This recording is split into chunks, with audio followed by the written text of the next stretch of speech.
हम सबका ये स्वभाव है कि हम सबको दूसरे सुखी नज़र आते हैं, पर आपको पता है कि वास्तव में सुखी है कौन? इस बारे में एक कहानी आती है। कहानी इस प्रकार है। एक भिखारी किसी किसान के घर भीख मांगने गया। किसान की स्त्री घर में थी। उसने चने की रोटी बना रखी थी। किसान जब घर आया तो उसने अपने बच्चों को दुलारा और स्त्री ने उसके हाथ पैर धुलाकर उसको खाने के लिए रोटी दे दी और वह रोटी खाने बैठ गया। स्त्री ने एक मुट्ठी चना भिखारी को डाल दिया। अब भिखारी चना लेकर चल दिया। अब रास्ते में भिखारी सोचने लगा, हमारा भी कोई जीवन है, दिन भर कुत्ते की तरह मांगते फिरते हैं, फिर स्वयं बनाना पड़ता है। इस किसान को देखो कैसा सुंदर है, सुंदर सा घर है इसका, घर में स्त्री है, बच्चे हैं, अपने आप अन्न पैदा करता है, बच्चों के साथ प्रेम से भोजन करता है। वास्तव में सुखी तो यह किसान ही है। उधर वह किसान रोटी खाते खाते अपनी स्त्री से कहने लगा कि नीला बैल बहुत बूढ़ा हो गया है, अब वह किसी भी तरह काम नहीं देता। यदि कहीं से कुछ रुपयों का इंतजाम हो जाए तो इस साल का काम चल जाए। अब साधु राम महाजन के पास जाऊंगा, वह ब्याज पर पैसे दे देगा। अब भोजन करके वह साधु राम महाजन के पास गया। बहुत देर चिरोरी विनती करने पर 1 रुपया सैकड़ा ब्याज पर साधु ने रुपये देना स्वीकार किया। एक लोहे की तिजोरी में से साधु राम ने एक थैली निकाली और गिन कर रुपये किसान को दे दिए। रुपये लेकर किसान अपने घर को चला। वह रास्ते में सोचने लगा, हम भी कोई आदमी है, घर में 5 रुपये भी नकद नहीं है। कितनी चिरोरी विनती करने पर इसने रुपये दिए हैं। साधु कितना धनी है, इसके पास सैकड़ों रुपये हैं। वास्तव में सुखी तो यह साधु राम ही है। साधु राम छोटी सी दुकान किया करता था।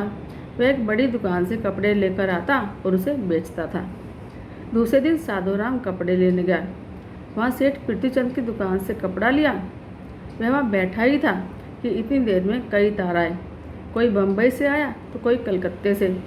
किसी में लिखा था कि 5 लाख रुपए का मुनाफा हुआ तो किसी में लिखा था कि 1 लाख रुपए का मुनाफा हुआ। अब साधु महाजन यह सब देखता रहा। कपड़ा लेकर वह चला आया। रास्ते में सोचने लगा, हम भी कोई आदमी हैं, 100-200 रुपये जुड़ गए तो महाजन कहलाते हैं। अब सेठ को देखो, एक दिन में लाखों का फायदा। वास्तव में सुखी तो यह सेठ पृथ्वीचंद ही है। उधर पृथ्वीचंद बैठा ही था कि इतने में तार आया कि 5 लाख का घाटा हो गया। वह बड़ी चिंता में था कि नौकर ने कहा, आज लाट साहब की राय बहादुर सेठ के यहाँ पर दावत है, आपको जाना है और आपके लिए गाड़ी तैयार है। अब सेठ पृथ्वीचंद गाड़ी पर बैठकर राय बहादुर की कोठी पर चला गया। वहाँ सोने चांदी की कुर्सियाँ पड़ी हुई थी। राय बहादुर जी से कलेक्टर कमिश्नर हाथ मिला रहे थे। बड़े बड़े सेठ खड़े थे।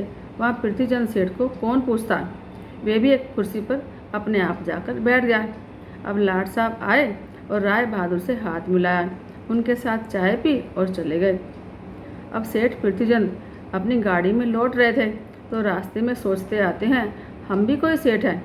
5 लाख रुपए घाटे से ही घबरा गए। राय बहादुर के देखो कितने ठाठ हैं। लाट साहब इनसे हाथ मिलाते हैं। वास्तव में सुखी तो यही है। अब उधर लाट साहब के चले जाने पर राय बहादुर के सिर में बहुत तेज़ दर्द हो गया। बड़े बड़े डॉक्टरों को बुलाया गया और वो डॉक्टर जो है कमरे में खड़े थे। कई तार घाटे के एक साथ आ गए थे। उसी की चिंता थी। कारोबार की भी बात याद आ गई।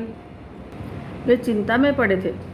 तभी खिड़की से उन्हें झांक कर नीचे देखा तो एक भिखारी हाथ में डंडा लिए अपनी मस्ती में चला जा रहा था। राय बहादुर ने उसे देखा और बोले, वास्तव में सुखी तो यह है, इसे न घाटे की चिंता न मुनाफे की चिंता, इसे लाट साहब को पार्टी भी नहीं देनी पड़ती। सुखी तो यही है। अब इस कहानी से हमें पता चलता है कि हम एक दूसरे को ही सुखी समझते हैं, पर वास्तव में सुखी कौन है, इसे तो वही जानता है जिसके अंदर मन में शांति है। जिसके मन में शांति है, चाहे वो भिखारी हो चाहे वो करोड़पति हो, लेकिन जब उसके मन में शांति है तो सब ठीक है। अगर शांति नहीं है तो कहीं भी सुकून नहीं मिल सकता। कहानी का सार ये है कि वास्तव में सुखी वही है जिसके मन में शांति है, जिसके मन में संतोष है।